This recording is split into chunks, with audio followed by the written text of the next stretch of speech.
حضرت عائشہ صدیقہ رضی اللہ تعالیٰ عنہ فرماتی ہیں ایک عورت تھی اور اسے نبی پاک صلی اللہ تعالیٰ علیہ وسلم نے وہ کلمہ پڑھ کے مسلمان ہوئی، مدینہ طیبہ آ گئی تو حضور نے مسجد نبوی شریف میں اس کے لیے مکان،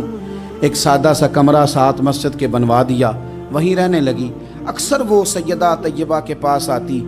تو حضرت عائشہ صدیقہ رضی اللہ تعالیٰ عنہ فرماتی ہیں وہ بڑی باتیں سناتی اور آخر میں کہتی وہ ہار والا دن بھی بڑا عجیب دن تھا اور میرے رب کی قدرتوں کا دن تھا، وہ بھی بڑا عجیب دن تھا۔ سیدہ عائشہ صدیقہ رضی اللہ تعالیٰ عنہ ایک دن فرمانے لگی کہ تو ہار والے دن کا بڑا ذکر کرتی ہے، وہ کیا دن تھا؟ تو خاتون کہنے لگی اماں جی وہ دن تھا جب میرے رب پر بھروسہ اور مضبوط ہو گیا، جس دن میرا اپنے رب پر توکل اور بڑھا، میرے ایمان میں یقین میں اور پختگی آئی۔ کہنے لگی میں ایک گھر کی کنیز تھی، نوکرانی تھی، اس گھر میں ایک بچی تھی جس کے پاس سونے چاندی ہیرے جواہرات کا ہار تھا۔ اس زمانے میں چمڑے کے اوپر لوگ ہیرے جواہرات لگاتے تھے، کئی دفعہ سرخ رنگ کے چمڑے پہ لگائے جاتے تھے، وہ بچی پہنتی تھی تو کہتی ہوں بچی کے اس نے اتار کے رکھا یا اس سے گرا وہ ہار تو چیل اسے اٹھا کے لے گئی گوشت سمجھ کے اور میرے سامنے اٹھا کے لے گئی۔ گھر والوں نے مجھ سے پوچھا، یہ بخاری میں موجود ہے، گھر والوں نے پوچھا مجھ سے کہ وہ ہار کہاں ہے تو میں نے کہا چیل اٹھا کے لے گئی۔ گھر میں کچھ چوری ہو جائے تو سب سے پہلا الزام کس پہ لگتا ہے؟ ملازمین پہ۔ کہتے انہوں نے مجھے بڑا مارا، بڑی تکلیف تھی، حتیٰ کہ میری شرمگاہ تک کی تلاشی، میری عزت اتنی خراب کی میں بتا نہیں سکتی۔ میں نے اپنی زندگی میں ایک واقعہ دیکھا، ایک امیر گھر میں چوری ہو گئی، ملازم کو اتنا مارا کہ وہ چارپائی پہ پڑ گیا،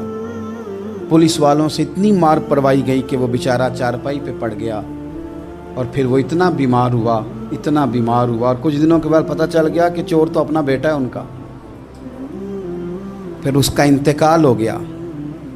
اب وہ سیٹھ صاحب اور گھر والے آ کے مرنے والے کے کان میں معافیاں مانگ رہے ہیں، کان میں۔ تو میں نے ان سے پھر کہا تھا کہ یہ تو اب چلا گیا ہے، تمہارا زور چلتا تھا نا تو تم نے قانون خریدا اور تم نے اسے جتنا ہو سکا تم نے اسے مار پڑوائی، تمہارے پاس جو عدالتیں تھیں تم نے وہاں کارروائی کی، اب ایک عدالت قیامت کے دن لگے گی۔ یہ کمزور تھا نا، کچھ کر نہیں سکا۔ میرے نبی پاک صلی اللہ علیہ وسلم نے فرمایا سن لو، اگر سینگ والی بکری نے بغیر سینگ والی بکری کو تکلیف دی ہوگی نا تو قیامت کے دن اسے بھی بدلہ دینا پڑے گا کہ تیرے پاس سینگ تھے اور تو نے اسے مارا تھا۔ وہ خاتون عرض کرتی ہے سیدہ عائشہ کی خدمت میں کہ مجھے بڑا مارا، مجھے تکلیف دی، میں کہہ رہی تھی کہ میرے سامنے چیل لے گئی ہے پر وہ نہیں مان رہے تھے، اماں جی انہوں نے مجھے بڑا مارا۔ حضرت عائشہ صدیقہ کہتی ہیں پھر کیا ہوا؟ کہنے لگی اماں جی جب کوئی میرا مددگار نہ رہا، مجھے تکلیف دے رہے تھے، رسوا کر رہے تھے، تو میں نے اپنے رب سے مدد چاہی، میرے رب کی طرف میں نے توجہ کی، میں نے کہا مالک اب تو ہی میرا مددگار ہے۔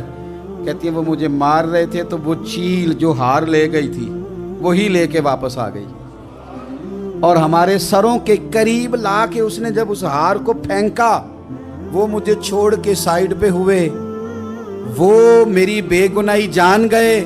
لیکن آپ کو بتاؤں اس دن سے میرا اپنے رب پر یقین اور بڑھ گیا۔ مجھے سمجھ آ گئی کہ جب انسان پورا ٹوٹ جاتا ہے اور جب کوئی چاروں جانب اس کا مددگار نہیں ہوتا تو رب تو ہوتا ہے نا، اللہ تو اس کا مددگار ہوتا ہے نا، وہ تو پھر اپنے اس بندے کی مدد کرتا ہے نا۔